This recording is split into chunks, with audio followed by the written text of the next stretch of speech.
Verilişin baş sponsoru İtalyan Məişət Texnikası Bompani. Verilişin baş sponsoru Milana Hospital.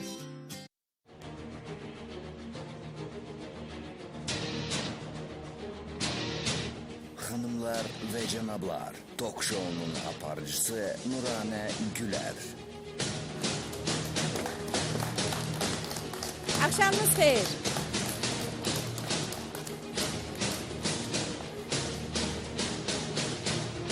Akşamınız xeyirlər açılsın, hörmətli televiziya tamaşaçıları. Hər birinizi xoş gördük. Auditoriyada əyləşənlərimiz xoş gəlmişsiniz. Xoş gördük hər birinizi.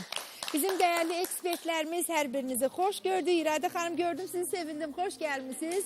İradə xanım Əlili bizim çıxış yolunun, belə deyim, daimi ekspertlərindən, hətta bizim çəkilişlərimizə iştirak edən ekspertlərimizdəndir. Xoş gəlmişsiniz İradə xanım. Və Anar Vəziroğlu, xoş gəlmişsiniz Anar müəllim, filologiya üzrə fəlsəfə doktoru, xoş gördük sizi. Və mənim dostum, dəyərli bizim Samir Bayramlı, Dünya TV-nin ən məşhur televiziya aparıcılarından biri. Samir, xoş gəlmişsiniz. Ramilə xanım Sultan, The World Community-nin sədri, xoş gəlmişsiniz. Həmçinin jurnalının baş redaktoru Ramilə xanım, xoş gördük sizi. Və mənim əzizlərim, Milana Hospitalın dəyərli həkimlərindən olan Ruslan doktor bugün bizimlədir. Xoş gördük sizi. Yeganə xanım, siz də xoş gəlmişsiniz. Əziz tamaşaçılarımız, ötən həftələrimizin birində yadınızdadırsa, bir neçə xanım dəvət etmişdik bura. Əslində o xanımlar bizim qaynar xəttimizə zəng etmişdilər. Alimentlə bağlı onların problemləri vardı. Və o xanımların içərisində Yeganə xanım da bizə müraciət etmişdi.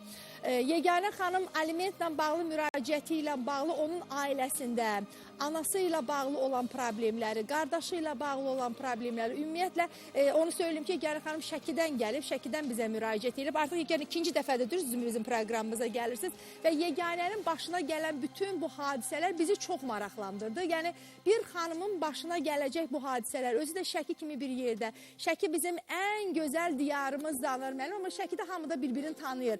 Amma xanımın danışdığı şeylər elə insanı şoka salır ki, adam dəhşətə gəlir ki, bir-birlərini, bir məhəllə o məhəlləni tanıyan bir şəhərdə bir xanımı bu qədər təkləmək, bir xanımın üstünə bu qədər getmək, bir övladı ilə belə deyim də xanım ortada qalıb.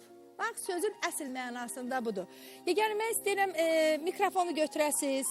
Bax, bütün bunlardan siz özünüzdə danışasınız. Buyur, danış və diqqətinizə çatdırım ki, bizim çəkiliş qrupu Ramilə xanım doldurulub. Elçin müəllim, xoş gəlmişsiniz. Gəlin siz də. Gecikənləri bilirsiniz ki, mən cərimə eləyirəm proqramın sonunda. Elə bir neçə gün bundan öncə Elçin müəllim, Ramilə xanım Şəki şəhərində məhz kimlərdən ki, yeganə bizə şikayət edirdi, o insanlarla görüşüblər, danışıblar. Biraz sonra onlar haqqında danışacaqlar. Buyur əzizim. Sifdə ailəli oldum, ailəmdən ayrıldım. Yəni ailədə belə biz dalaşmamışıq, nə haray həşirimiz olmuşdu. Biraz yaxın tut Yeganə, biraz yaxın. Yəni heç bir tələbim olmayıb ailədə də. Yəni yoldaşım desin ki, Yeganə nəsə bir tələbə olub, nə həmişə sakit həyat sürmüşük. Yəni heç bir şey qabartmamışam. Yaxşı idi, döyən də öyle idi, söyən də öyle idi. Sadəcə qiriyyətsizliyi çox idi, yəni qazanıb gətirmək yox idi. Qır-qızıldı, nə olurdusa satırdı. Axırda da boyun durmurdu ki, mən bilmirəm. Yəni hər şeyi örtdüm. Sonra ev satıldı qardaşlar arasında. Sən gəldin anangilə. Ev satıldı, mən gəldim anam gələ. Qardaşım bunu pastayan aparırdı Rusiyaya ki, bir qazansın. Biz torpaq aldıq, orada ev tikdik, 2 mərtəbəli də, yəni özümüzə yətdə. Orada da, yəni onu da sənətləşdirilmədi, belə başdan soğuqluq elədi, qardaşım gəldi. O evdə əldən çıxdı. O evdə əldən çıxdı. Sonra elə oldu ki, yoldaşımla Kiriyə getdik, qayıtdı, gəldi yoldaşım, yenə dayanmadı Rusiyada. Qayıdıb gələndə qardaşım dedi ki, yəni özün bilərsən bacısı, yəni istəyirsən otur, istəyirsən get, daha biz ona cavabdeh deyilik, yəni qazanmır da, olan yerdən də qaçır. Getdim kirədə qaldım, yəni 2 ay, 3 ay qaldıq, inan Allaha, yəni o kirə pulunu özüm verdim, tapdım, verdim, yəni qəti vermədi, boyun durma, yəni o heç vaxt onu dana bilməz, yenə ondan heç nə dalaşmadım, qırılmadı, dedim hər şey düzələr, sonra çıxdım da gördüm, yox, yəni bu heç bir şey, mümkün deyil, yəni Gəldin anan gilə? Anam evinə gəldim, anam evinə gələndən, yəni demirəm, biz orada gəlinlə yəni həmişə bacı kimi olmuşuq. Qardaşının həyat Qardaşımın yoldaşı. Aha. Yəni həqiqətən də bütün məhəllə, yəni məni də nətər deyim, həmişə yaxşı tanıyırdılar ki, yəni biz Yaxşı, gəl tamaşaçılarımıza aydınlaşdıraq da səni bir əxlaqlı xanım olaraq öz məhəllənizdə, atan kimi məhəlləsində tanıyıblar. Yəni bizim həmişə ailəmiz nümunə üçün, yəni hamıya göstərilirdi ki, oğlu belə, qızı belə, yəni bir bacı, bir qardaşıq. Nə oldu bəs? Gəlinimizlə də pis olmadıq. Prosto boşanma söhbəti ortaya düşəndə, boşanma sözü ortaya düşəndə, gəlinimiz neçə dəfələrlə dedi ki, yeganə boşanma, nə bilim, burada da mənim bir dənə oğlum var. Aşağı məhəlləmiz var. Anam demişdi ki, orada qızımı ev tikdirərəm, oturtduraram. Gəlinimiz anama heç nə demədi. Mənə dedi ki, yəni sabah mənim oğlumun bəlkə 2 dənə uşağı oldu. Nə belə də, yəni padriyyat belə başladı danışmağa. Mən də düzünə qalsa bənd olmadım. Sadəcə onu dedim ki, yəni sən narahat olma da, ata yurdundan heç nə istəmirəm. Allah öz-özə qismət eləsin. Özü pis çıxmasın. Onlara mən nə tərə olmuşam, yəni dəhşət olmuşam onlara qarşı. Yaxşılıqlar eləmsən həmişə Çox baldız həddir, yəni olaraq. halal xoşu olsun, qardaşımdır, nə qədər də olmuş olsa, düşman da olsa mənim qardaşımdır. Amma sonra anam çıxdı, getdi Rusiyaya. Yeganə, gəl belə deyək, proqramımızın vaxtı o qədər çox deyil ki, biz bütün bu tarixçəni danışaq. Əsas məsələyə gələk. Əsas məsələ Hörmətli ekspertlərimiz, belə deyəcəm, qısası olaraq yeganənin üstünə böhtan atılıb. Deməli, Yeganəgilin məhəlləsindən bir məhəllə aşağıda yaşayan bir taksi sürücüsü var. Adı Rəhmandır. Elçi mənim, ardını siz davam eləyəcəksiniz. Həmin Rəhman bir gün yeganəni övladı ilə bərabər bağçadan çıxırmış, gətirib evlərinə. Qapının yanında yeganə o taksidən düşüb, olub bu ötən ilin fevralında. O fevraldan bu vaxta qədər yeganə bu töhmətlə, bu böhtanla, bu şərlə üzbəüz qalıb. Kimə danışıramsa onu, yəni deyirlər sən bir nağıl danışırsan və yaxud da nəsə bir belə fantaziyalı bir şey danışırsan. İndi onu ekspertlərimiz deyəcəklər, sən danışdığın nağıldır, yoxsa... Yox, onu mən da içirəm, da deyirəm, bu Qurandan əziz bir şey yoxdur ki, da sübut eləyə bilmirəm. Mən əlimi basım ki, and olsun Allaha, Quranıma and olsun, yəni məni tanıyın, bütün o şəkildə məni hamı tanıyır ki, mən heç vaxt kiminsə taksisində oturum, nəsə bir şey olmayıb elə bir şey. Məhəllənizin adı Bir nədir? dəfə oturmuşum. Şəkidə, məhəllənin adı. Mədolar sayılır məhəllə. Mədolar satılır. Hal-hazırda bizi Şəki şəhərindən, Mədollar məhəlləsindən izləyənlər varsa, baxın, sizin məhəllənin bir xanımı burada əyləşib, şikayətlənir. Belə götürək də, sizin hamınızdan şikayətçidir, çünki onu tək qoymusunuz. O möhnətin altında, o şərin, o böhtanın altında tək qalıb ki, o bugün Bakıya üz çevirib gəlib. Ona görə mən sizdən telefon zəngi istəyirəm. Yeganə haqqında bildiyiniz, bilmədiyiniz nə varsa bizimlə bölüşə bilərsiniz. Buyurun Elçin müəllim, siz olmusunuz orada çəkilişlərdə, Rəhmanla da görüşmüsünüz. Hər vaxtınız xeyir olsun, hamı salamlayıram. Deməli, biz getdik Şəkidə xanımın hal-hazırda yaşadığı mənzildə də olduq, kirayə qaldığı yerdə, elə Ramilə xanımla bir yerdə. Sonra dedik ki, gedək bizi aparın öz doğulduğunuz, yaşadığınız ünvana, evə, anası gilin evinə, atası gilin evinə. Dedi, mən oraya getmirəm, hər hansı bir səbəbdən. Bizi aralıdan görsətdi həmin ünvana. Getdi, biz qonşulardan soruşuruq ki, filan kəs gelin evi hardadır? Hə. Bir, demək olar ki, belə deyək də, çəpər qonşusu da. Onlar da deyir ki, buralarda olmalıdır. Bizə demirlər. Deyim ki, biz televiziya olaraq kamera falan, nəsə görsünlər əlimizdə. Adi bir geyimdə getmişik. Prosta. Belə də, sadə bir geyimdə. Amma demədilər bizə. Biz özümüz qapıları döyə-döyə, təsadüfən bir qapıdan girdik içəri. Dedi filan kəs və Fatma xanım da səhv eləmirəmsə. Fatma xanım dedi, bəli, mənəm. Düşdü aşağı, dedi, mənim oğlum gəlib, sizi bəs burada təhqir eləyər, öldürər, asar, kəsər.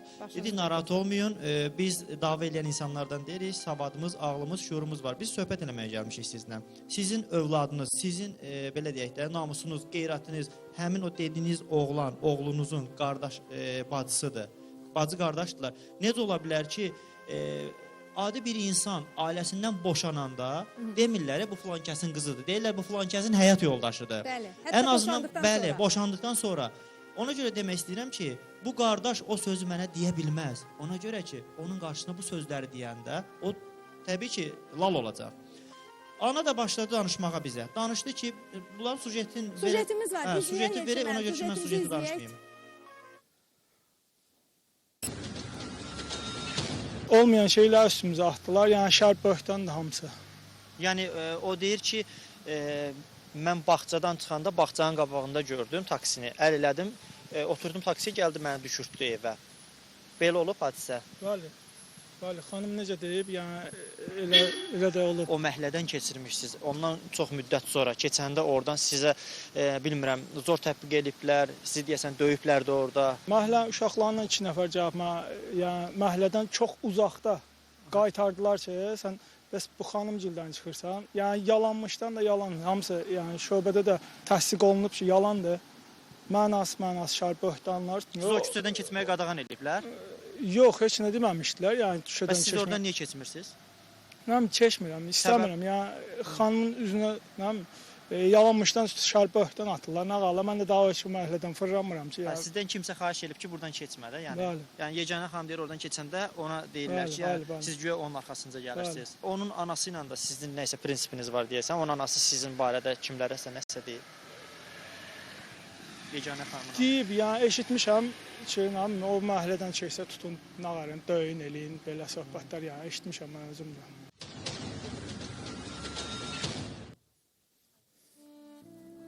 Anar müəllim. Evet, mən baxıram elə ki, nə bilim, həm hamını bir salamlayıram, çoxdan sizin verilişdə yox idim. Bilmirəm, mənim günahımdır, yoxsa kiminsə günahı. Sizin günahınızı telefonlarımıza cavab verirsiniz. Birbaşa efir olduğuna görə günahlarımı boynuma alıram, amma şirincə bir nağıla qulaq asıram, çox şirincə bir nağıla qulaq asıram. Çox qəribədir. Ay xanım, siz hansı şəhərdən dediniz, gəlmişsiniz? Şəkidənmi? Şəki.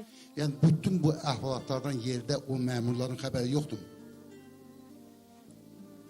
Sizin münaqişədən xanım, bir gəlmirsən burası, cəmaat baxır. Bir gəl olmayan abrımızı belə qoyaq qırağa. Açıq danışın, o Şəkidə deyirəm, o boyda Şəkidə məmur deyək ki, yerli məmurlar sizin getdiniz qapınızı döymüsünüz və baxan olmayıb, yoxsa necə?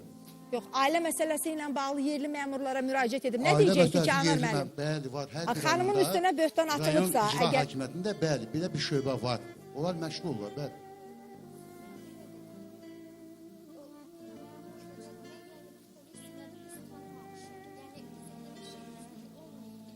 Mən sizin razıyam, amma birdən birə hörmətli lider kanalı tanıyırsınız. Yerlərdə heç kim qapısını döymürsünüz, elə mi? Mən olsa lider kanalına yenə deyirəm, inanın ki, o qədər tıncıqdım. Anam gəlir yanıma. Tez-tez ondan sonra anam mən arxamı buraxmadı. Mən sizi qınamam, bir də üzrəm, qoy bu canlı efirdir, bunu deməliyəm. Mənim adım Anar Vəziroğlu, yəqin tanıyırsınız, elədir mi? Azca olsa. Mən həqiqət demişəm və yenə deyirəm mən. Sadəcə bu insanlar, yəni mən, siz və s. Bu lider mənim xoşum gəlir və burada çıxıram, ona görə demirəm. Maariflənmə işi var ki, burada daha çox güclüdür və özdə birbaşa verilmişdir. Əyalətlərdə yerli cəmaat içində mən çox olarım jurnalist kimi. İnan, bax, bir yerdən gəlirəm, adını demək istəmirəm, hər ki, utanıram. Ona görə ki, cənab prezidentimiz, möhtərəm prezidentimiz hər çıxışında deyir, təsdiq edə bilərsiniz, elədirmi? Ki, yerlərdə məmurlar xalqın xidmətçisidir. Deyirlər, demirlər. Amma üzülsəm, amma mən... Anar müəllim, bu xanıma böhtan atırlar, evdəki qardaşının həyat yoldaşı. Deyim də, Nuranə xanım, biz demək olar ki, rəsmiyyətə keçirik. Bizimki burada maarifləndirici sadəcə olaraq ailə münaqişəsini burada sakitləşdirib, o iki ana, qardaş, bacı arasında... Sizcə o ananı sakitləşmək mümkün olacaq? Mən indi sizə deyəcəm, burada bir dəqiqə izah eləyəcəm. Bu qaldı ki, rəsmiyyətə, yəni dövlət məmurlarına, həmin rayon yerli orqanları, istəyir polis orqanı, hamısı işə baxıb, necə deyərlər, nəticədə çıxıb. Sadəcə olaraq xanımın bir şikayəti var burada ki, onu evə buraxmırlar, ona düşən paydan vermirlər. Ata yurdundan. Bəli, ata yurdundan. Ona da, gəlin belə deyək, xanım özü desin, o evdə nə onun anası qeydiyyatdadır, nə onun rəhmətli atası qeydiyyatda olub. Ümumiyyətlə, nə özü, nə qardaşı, heç kim orada qeydiyyatda yoxdur. Sadəcə olaraq atasının anası o evdə, evin sahibi olub, vaxtı ilə. O rəhmətə gedib. O rəhmətə gedəndən sonra artıq kim qalır yerdə? Oğul. Oğulun da uşaqları, bacı qardaş qalıblar, yeganə xanımgil. Vərəsə olaraq Bəli, bunlar qalıb. Amma ata vaxtında, belə deyək də, bu hərəkəti eləməyib, 3 ay ərzində müraciət eləməli idi vərəsəliyə görə. O evi keçirtməli idi öz adına. İdarə etməni edib, yəni orada yaşayıb, amma sənədləri almayıb öz adına. Belə olub, bir müddətdən sonra ata da rəhmətə gedib. İndi burada ana deyə bilməz ki, mən qızımı vermirəm oradan filan. Heç ananın da adına deyil. Birbaşa vərəsə burada kimdir? Övladlar, nəvələr. Bacı və qardaş. Bəli, bacı və qardaş. Atadan da irəli bunlardır. İndi siz deyirsiniz ata, ana. İndi ana. Amma siz burada heç bir məhkəmə orqanlarına müraciət eləməmisiniz. Eləmisiniz, rayon məhkəməsi baxıb. amma indi apellyasiyaya verirsiniz. Düzdür? Bundan sonrasında artıq biz baxacağıq. Sizin orada birbaşa haqqınız var. Siz burada ailə münaqişəsini, belə deyək də, qardaş sizə nəyəsə görə kinli ola bilər, ana kinli ola bilər, amma sizin hüquqlarınız burada müdafiə olunacaq. Deməyin belə. Bəlkə orada hansısa bir yanlışlıq olub. Onları biz nəticəni göstərəcəyik burada təbii ki. Təbii. Təbii. Reklamlara bağlanacağıq, reklamlardan sonra davam eləyəcəyik. Reklamlardan sonra tok şovumuz devam edecek. Akşamınız xeyir olsun deyirəm, hamını salamlayıram. Əvvəl ilk öncə xanımın hekayəsini dinlədik. Doğrudan da mənim bir nağıl kimi gəlir. Amma belə deyək də, həyatda heç kim sığortalanmayıb. Sözsüz ki, hər bir qardaşın da borcudur, bacısına baxmaq, ananın da borcudur, övladına sahib olmaq. Nə deyim, Allah kimi olsun. Gələk enürez məsələsinə, bəli, enürez bugün doğrudan da ciddi bir problemdir. Biz hətta yaşlı xanımlarda da görürük, enürez problemləri var. Ailələr hətta bunun üstündə dağılır. Bəli. Nişanlı qızlarımız var ki, dəfələrlə efirlərə zəng giriblər, enürez problemi var. Enürez nədir? Enürez 5 yaşından sonra insanlarda gecə yerinə silik salmaqdır. Yəni silik saxlaya bilməmək. Sözsüz ki, bu həm ictimai bir problemdir, həm sosial bir problemdir, həm də xəstələrin özlərinə çox ağır bir psixoloji travma vurur. Enürezin səbəbləri çoxdur, mən bunu hamısını sadalamaq istəmirəm. Amma ən böyük səbəblər el içində yaranmış bir söz var, deyir, beyinlə silik hissə arasında siqnal çatmır. Doğrudan bu söz gerçək bir sözdür. Çünki silik hissə ilə beyin arasında müəyyən bir elektromagnet dalğaları arasında əlaqə var, sözsüz ki, bu beyin bu silik hissənin dolmağını hiss edir və bunu boşalıb-boşalmamasına görə qərar verir. Gecələr isə sidik ifrazı az olduğu üçün insanlarda sözsüz ki, sidik yığılması da az olur və bu beyin bu sidik hissəsini saxlayır. Bəzi insanlarda görsən sinir sistemində ləngimə olanda, zədələnmə olanda və yaxud da güclü ağır stres keçirəndə, travma keçirəndə, ən çox da sekundar, yəni ikincili enürezlərdə bunlardan sonra insanlarda görürsünüz gecələr siliyi saxlaya bilmirlər. Bundan başqa onurğa sütunun problemləri ola bilər burada, infeksiyon ola bilər burada. Əsas müayinə olunsun. Sözsüz ki, bəli, bütün enürezlər müayinə olunur vaxtında. Düzgün diaqnoz qoyularsa bütün enürez müayinə olur. Maksimum mən keçən dəfə edelim burada 21 gün ərzində. 21 gün. Bəli, müalicə olunur amma xəstəlik ki, bir daha geri qayıtmamaq şərtində müalicə olunur amma xəstəliklər. Sözsüz ki, valideynlər buna diqqətli olmalıdır, vaxtında həkimə aparmalıdır. Bizim bəzi yanlış bildiyimiz belə doğrular var ki, məsəl üçün doğru bildiyimiz yanlışlar var. Məsəl üçün valideynlər uşaqları həkimə aparmırlar ki, əmisində də vardı, atasında da vardı, müəyyən yaşdan sonra keçdi, getdi. Və yaxud da müəyyən böyük yaşlara qədər pampers giyindirirlər. Bəli. Qətiyyən belə şeylər olmaz. Sözsüz ki, pampers uşaqlara bir özgüvən yaradır içində. Özlərini insanlar biz güvənirlər ki, pampers sıfır rahat olurlar. Bundan başqa gecə yuxudan durduruyorlar, amma tam durduzdurmurlar. Amma 5 yaşından sonra bu problem yaşanırsa ailədən mütləq həkimə getmək lazımdır. Mütləq, istər oğlan uşaqlarında, istər qızlarda vaxtında həkimə aparmalıdır. Çünki inkişaf dövründə istər-istəməz dinsiyyət sisteminə, istərsilik sisteminə, istərsə psixoloji sistemə çox ağır fəsad verir. Təşəkkürümüzü bildiririk və bu problemlə bağlı bizə müraciət edənlər də var. Dediyim kimi yetkinlik yaşına artıq keçmiş insanlar var. Onlar Doktor Ruslana müraciət edə bilərlər. Və enürezlə bağlı bizim bir xırda sujetimiz də var. İstəyirəm valideynlər üçün tam aydın olsun. Baxaq. Prostat vəzi kişilərdə önəmli olan orqanlardan biridir. Prostat forması hər hansı bir təsirdən dəyişə bilər. Məsələn, infeksiya, soyuqlama və oturaq həyat tərzindən prostat öz əvvəlki quruluşunu itirərək sidik kanalı və sidik kisəsinə doğru böyüyür. Bu da kişilərdə bir çox narahatlığa səbəb olur. Əgər siz də gecələr sidiyə qalxma, qan təzyiqi, qəbizlik, cinsi zəiflik və s. kimi problemlərdən əziyyət çəkirsinizsə, Milana Hospitala müraciət edin. Əlaqə nömrələri 012 409 90 91 050 378 43 29. Təşəkkürlərimi bildirirəm. Bu arada bizim redaktorlarımız söylədilər ki, Rəhman, sizə zəng edirlər, amma siz telefona cavab vermirsiniz. Bax, sizin bu anda telefona cavab verməməyiniz, görürsünüz, o qorxmadan, ürkmədən və utanmadan, çünki alnım açıqdır deyir, gəlib 10 milyonluq xalqın qarşısına çıxıb. Siz gəlmədiniz, biz sizi dəvət etdik. Düzdür, kameraların qarşısına keçmişsiniz, sözlərinizi demişsiniz. Amma sizin bugün telefona cavab verməməyiniz artıq məndə belə şübhə yaradır. Niyə cavab vermirsiniz? Nədən qaçırsınız? Cavab verməməyinizin səbəbi nədir? Buyurun. Çox sağ olun. Əslində Nurani xanım, deyirsiniz ki, nədən qaçırsınız, niyə cavab vermirsiniz? Məsələn, mən əvvəla tamaşaçılarımı salamlayıram. Mən hiss elədim ki, bu xanımla Rəhman arasında bir münasibətlər var. Yəni, bilmirəm, dəqiq hiss elədim, yoxsa yanlış hiss elədim. Rəhman danışığında da belə gözlər ora-bura qaçırdı. Belə hiss elədim ki, bunların münasibətləri var. Üzr istəyirəm, hamı hiss elədi. Mən hiss eləmişəm. Yox, elə bir Mən hiss eləmişəm ki, bunların arasında nəsə var. Bir dəqiqə üzr istəyirəm, mən tamaşaçıyam, bir dəqiqə, xahiş edirəm. Belə ifadələri işlətmək ümumiyyətlə ekspertə yaraşmaz. Bu bir. İncimin mənlə. İkinci də, Siz daha tamaşaçı gibi danışmıyorsunuz. yox, belə ifadələrə birbaşa münasibət var. Bunu heç vaxt bu cür bir xanımın ünvanına bu cür söz demək. Görürsünüz ki, daşqalaq olunur. Belə sözləri bir də axıra qədər mənə qulaq asın. Sadəcə olaraq burada bizim özümüzə dünya görmüşük, götürmüşük. Birisiz bir şey var. İnsan əgər onun mənəvi aləmi təmizdirsə, safdırsa, özür. Bir dəqiqə, bax, mən özüm. Bir də axıra qədər mənə xahiş edirəm. Bir dəqiqə, hələ mən sözümü qutarım, ondan sonra siz başlayarsınız. Yox, özür istəyirəm. Deməli, mən hiss elədiyimi deyirəm ki, hiss eləyirəm ki, bunların aralarında nəsə münasibət var. Münasibət var, bəlkə də o Rəhman, yəni o səbəbdən telefonlarını söndürüb. Əgər onların arasında münasibət olmasaydı, o telefonlarını da açardı, onu müdafiə də eləyərdi. Yəni bir şeylər var ki, bu şeylərdən qaçır. Ola bilsin ki, ailəsinə görə, ola bilsin uşaqlarına görə, qohum əqrabasına görə. Bunu siz söylüyorsunuz. Bəli, bunu mən Rəhman, söyləyirəm. əgər siz hal-hazırda bizi dinləyirsinizsə, mənə elə gəlir ki, Samir bəyin sözlərindən sonra, ondan sonra da siz telefonu açmasanız, Rəhman zəng elədi. Alo. Alo. Alo. Yanınızda deyəsən televizor var. Xahiş edirəm bir balaca səsini alasız. Eşidək bir-birimizi aydın. Aldınız? Alo. Aha. İndi biz sizi dinləyirik. Buyurun.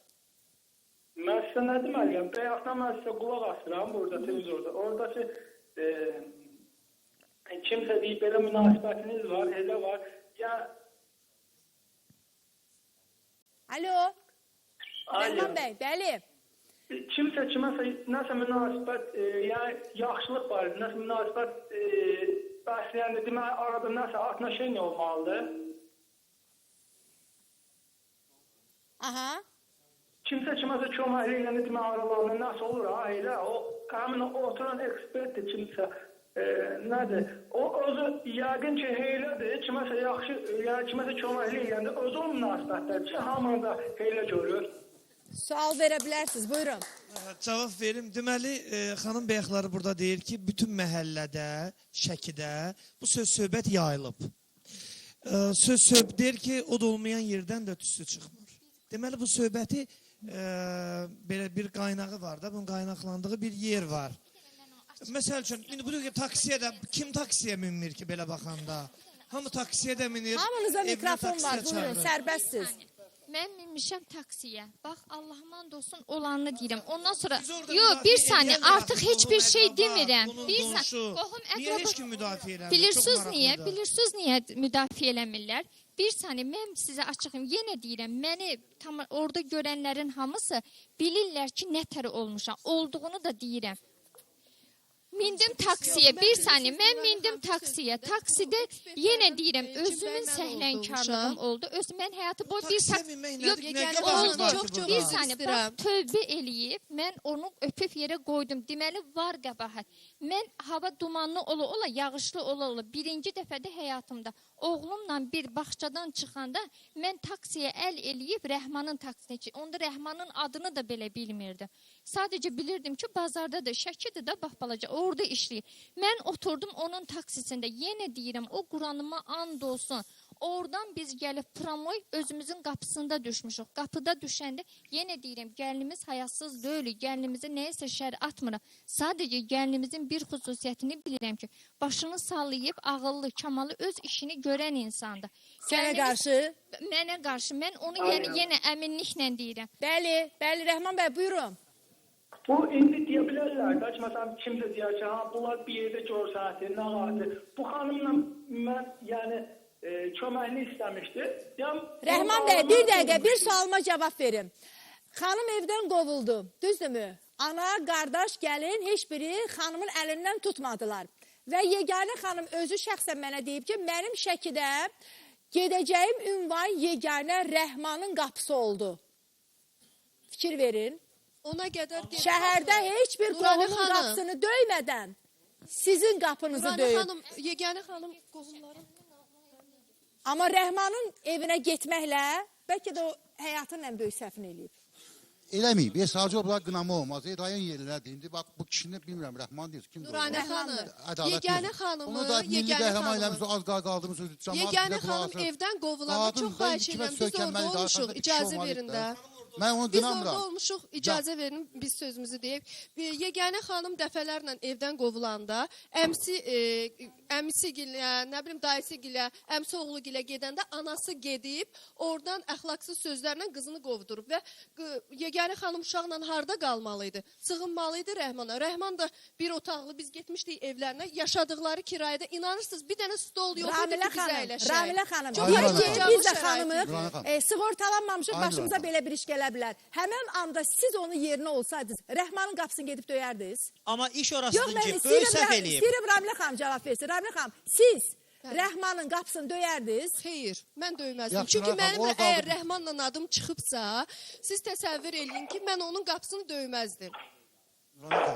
Böyük xanımın yanlışı orada olub ki, məsəl üçün sığınacaq heç kəsi yoxdur bu xanımın. Ana, qardaş, qohum, əqrəba hara gedirsə qapını bağlayırlar və xanım sığınacaq bu insanla adı çıxıbsa artıq. Siz təsəvvür edin, mən anaya sual verirəm ki, bu sənin doğma balandır. Sən necə bunu qəbul eləməyə bilərsən? Bu küçədə qalır. Biz getdik onlarda bir dənə əyləşmək üçün stol tapa bilmədik. Siz təsəvvür edin. Anasının zəhmət olmasa eşitmək istəyirəm. Yeganə xanımın anasını. Ananızın adı necə idi? Fatma xanımın sözlərini eşitmək istəyirəm. Mənə çox maraqlıdır ki, ümumiyyətlə bizim mental dəyərlərimiz var. Bizim dəyərlərimizdə qıza bir söz gələrsə, onu yaxşı mənada ört bastır eləyən kim olur? Ana olur. Ana heç vaxt övladının, o bir söz var ya, deyir paxırını. Ana heç vaxt övladının pis işini açıb aləmə faş eləməz. Amma indi mən baxaq ananın danışığına.